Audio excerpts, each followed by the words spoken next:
My name is Emily Hargrove, and I am NSSGA's new Director of Occupational Safety and Health. I'll be taking over as the new host of Safety Shorts. Each episode will just be 3 to 5 minutes long, hopefully the perfect bite-sized portion so you always have time for an episode, whether it's tuning in for a toolbox talk or you're just tuning in to see what's new and reflect on safety. From this series, you can expect to hear safety tips, learn about new ideas, and most of all, listen to safety stories from our industry guests and hear about their lessons learned. It's officially spring. The days are getting longer, the temperatures are starting to rise.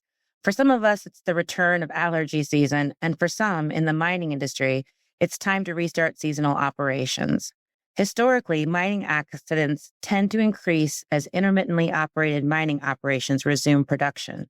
Today, I welcome Troy Austin, Value Safety Manager with Luck Companies, back to the podcast to share some best practices for operators and miners returning to work sites this season. Troy, how are you today? Hey, I'm great, Emily. Thanks for having me on again. I appreciate it. Of course. I'm definitely looking forward to the warmer weather, Emily. I can't wait for that. I'm not a fan of the cold, so the warmer weather is welcoming. There's a lot that goes into starting operations back up after winter shutdowns. It's not just about flipping the switch. Winter takes a toll on both equipment and crews. So I believe that a solid restart plan is key to making sure everything runs safely, efficiently, and without unnecessary risks. Yeah, at the end of the day, nothing is more important than making sure everyone goes home safe. You know, when I think about getting back up and running, I kind of break it down into 3 main areas: equipment inspections, worksite safety, and then workforce readiness. So I'd like to start with equipment inspections and maintenance. You know, after sitting idle all winter, equipment needs a thorough check before we put it back to work. Hydraulics, electrical systems, lubrication systems all need to be inspected.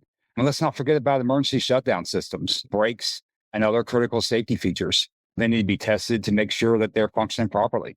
You know, we've all seen what happens when post-winter maintenance is skipped: unexpected breakdowns, costly delays, and worst of all, serious safety incidents that put people at risk. Taking the time to do proactive inspections now isn't just about preventing downtime.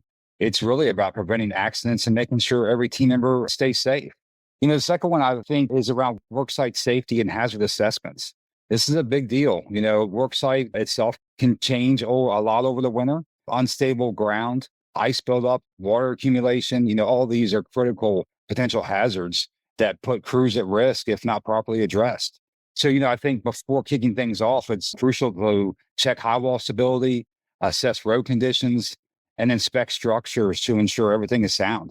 Safety teams should walk the site, document any new risk, and hold safety talks to reinforce hazard awareness and PPE use.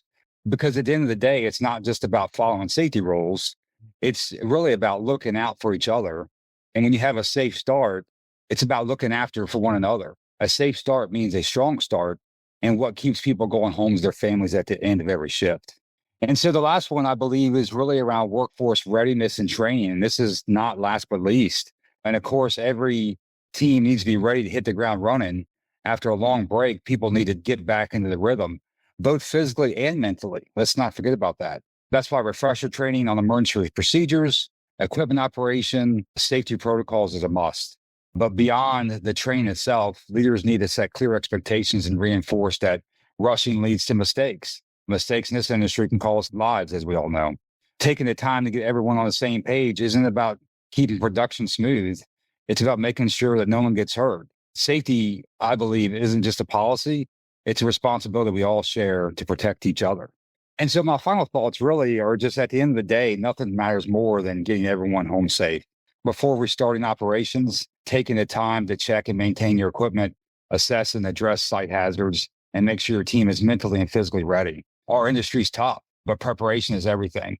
The effort we put in now makes all the difference, not just for productivity, but for the safety of every single person on site. And that's really the 3 components I feel like, Emily, is something to get everybody back up and running. Great. Thank you very much, Troy. All very, very important tips, and we really appreciate you joining us today. To all of our listeners out there, I'm Emily Hargrove. Stay safe.